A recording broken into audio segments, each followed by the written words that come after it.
Hello hi friends, మిత్రులారా. ఏసీని ఉపయోగించుకునేవి మెయిన్గా industries, ఆ తరువాత హోమ్ అప్లయన్సెస్, ఆ తరువాత మెడికల్ ఎక్విప్మెంట్స్. ఈ మూడు కూడా ప్యూర్ ఏసీని ఉపయోగించుకుంటాయి. మీరు అనుకోవచ్చు, మెడికల్ ఎక్విప్మెంట్స్లో పవర్ రెగ్యులేటర్స్గా డీసీ ఉపయోగిస్తారు కదా, అలా ఉపయోగించి మెడికల్ ఎక్విప్మెంట్స్ యూజ్ చేస్తారు అని.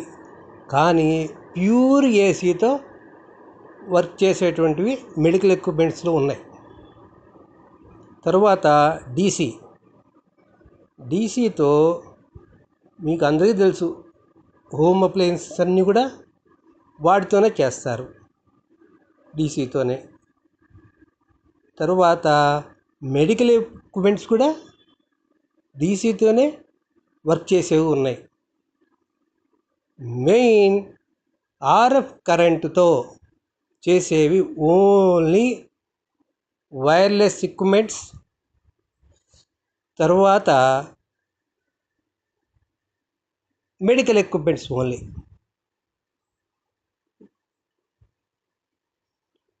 సో నెక్స్ట్ ఎపిసోడ్లో మనం ఎలక్ట్రికల్ ఏసీని ఉపయోగించి, అంటే ఆల్టర్నేటివ్ కరెంటుతో మెడికల్ ఎక్విప్మెంట్స్ ఏమేమి వర్క్ చేస్తాయి అవి తెలుసుకుందాం.